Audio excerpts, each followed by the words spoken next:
అవని తిరిగి మళ్ళీ బ్రతికొస్తుంది. ఈలోపు వెంటనే ఇంట్లోకి వెళ్ళి అమ్మవారి దగ్గరున్న ముక్కు పుడకను చూస్తుంది. అక్కడ అవనికి ముక్కు పుడక కనిపించదు. ఒక్కసారిగా అవని ఆ ముక్కు పుడక కనిపించట్లేదని చెప్పేసి షాక్లో ఉండిపోతుంది. ముక్కు పుడక గురించి అమ్మవారి దగ్గర అటు ఇటు వెనుకులాడుతూ ఉంటుంది. ఇది ఎలా సాధ్యమమ్మా? అసలు ఎవరు వచ్చారు? ఎవరు అమ్మవారి ముక్కు పుడక దొంగిలించారు? అసలు అమ్మవారి ముక్కు పుడక దొంగలించడానికి వాళ్ళకు ఎలా సాధ్యమైందమ్మా అని విధంగా అవని అమ్మవారిని నిలదీస్తూ ఉంటుంది. నీ శక్తి అడ్డుకోవాలి కదా, నీ శక్తి వాళ్ళను శిక్షించాలి కదా.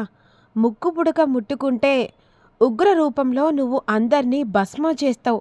అలాంటి తల్లివి నువ్వు.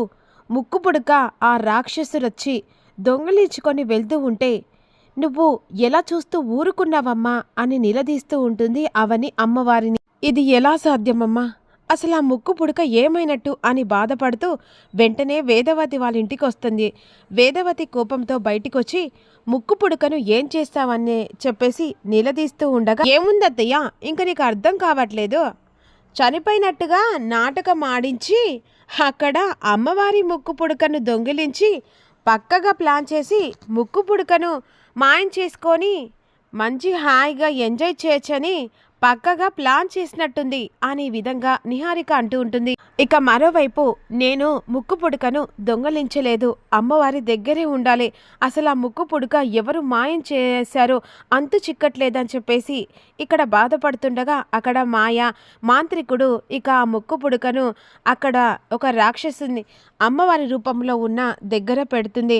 అప్పుడు వెంటనే అక్కడున్న మాంత్రికుడు మాయతో ఇక అమ్మవారిని దర్శనం చేసుకో అని చెప్పేసి చెప్తూ చక్రబంధనాలు తొలగించి ఆభరణాలు ముందు పెట్టి అమ్మవారికి పూజ చేసుకుందామని మాంత్రికుడు మాయకు చెప్తూ ఉంటాడు. మీరు ఏ కార్యమైతే నా గురించి ఆలోచించి మీరు నెరవేర్చుకునడానికి నన్ను నియమించుకున్నారో ఆ కార్యం ఈరోజు నేను నెరవేర్చుతాను అని చెప్పేసి మాయ మాంత్రికుడికి మాట ఇస్తుంది. జై జట అని చెప్పేసి మాయ జై జైలు కొడుతూ ఉంటుంది. మాంత్రికుడు ముక్కు పుడక తీసుకొచ్చి వెంటనే అక్కడ పెట్టిన తర్వాత అది ముక్కు పుడకను మాయ చేతికి ఇస్తాడు.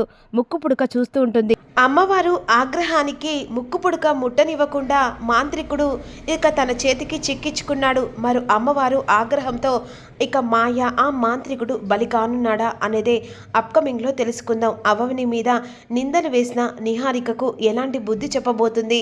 ఇక అవని బ్రతికొచ్చినందుకు అందరూ కలిసి అవని మీద ముక్కు పుడక మాయం చేసిందని ఇక నిందలు వేస్తున్నా మరి అవనిని అమ్మవారు ఎలా కాపాడుకుంటుందో కూడా అప్కమింగ్లో చెప్దాం.